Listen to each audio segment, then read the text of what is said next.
Hey friends, welcome back to my kitchen. Today I'm sharing a very special recipe, one that's been passed down in my family and is so loved. We named it after my mom. This is Jean's honey whole wheat sandwich bread. It's soft, nourishing, and slightly sweet, the kind of bread that heals, comforts, and brings people together, and I love it. It's been part of my life since my childhood. You're gonna start out with some hard white wheat and soft white wheat berries, and you're gonna mix it together as you put it into your grain mill. My recipe calls for about 6 cups of wheat berries, and you're gonna do half and half, and you're just gonna mix it in and mill it as fine as it can get. And this recipe makes 2 loaves of bread. While we're waiting for the mill to continue and finish, we're gonna put in honey to our mixing bowl. This is about a half a cup. The addition of honey in this recipe is awesome because it makes it a honey whole wheat bread, which makes it sweet and have that rich honey flavor. Then you're gonna add the water to the mixing bowl. You are adding in 3 cups of water. It should be hot to the touch, but not so hot that you can't keep your finger in it. Think bath water temperature. Now sprinkle in 1.5 tablespoons of active dry yeast. Give it a gentle stir and let it sit for about 10 minutes until it gets nice and bubbly. This is what we call blooming the yeast, and it's what makes your bread rise tall and fluffy. A little tip, if your yeast doesn't bubble, it might be old. You'll have to start over with fresh yeast. Once your yeast is bubbly and happy, add half a cup of oil. You can use olive oil, melted butter, or even algae cooking oil, which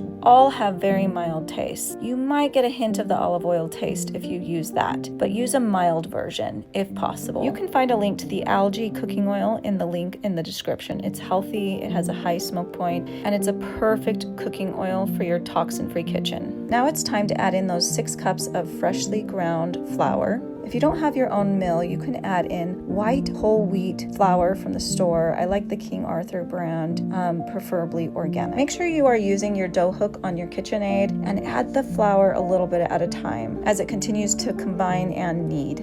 Then you're gonna add 3/4 of a tablespoon of salt. You add the salt at this time because you do not want it to come in contact with the yeast directly, or else the yeast may not rise.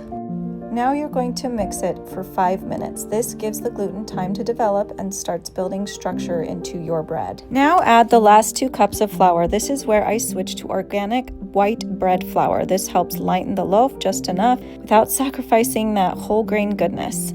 Add flour until the dough pulls away from the bowl but still feels soft and slightly tacky. You may end up adding a little bit more than those 2 cups depending on the humidity in your area as well as other factors. Generally, I add 2 to 3 cups.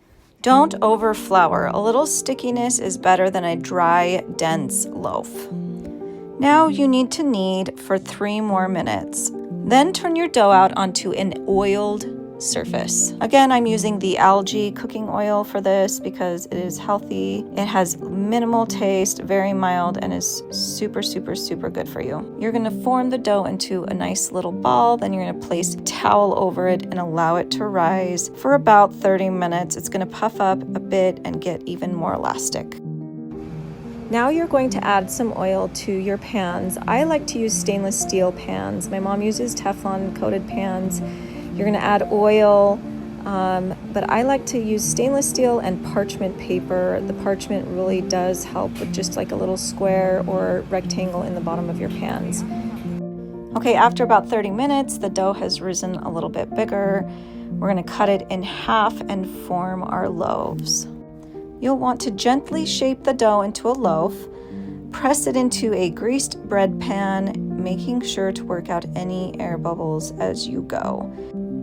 You don't want big holes in the middle of your bread. Watch how my mom does it in this process. It's very informative. Her technique is great. It's 40 years plus of making this exact same loaf.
Now you're gonna let them rise uncovered until they are about 1 to 1.5 inches above the edge of the pan, as you can see here.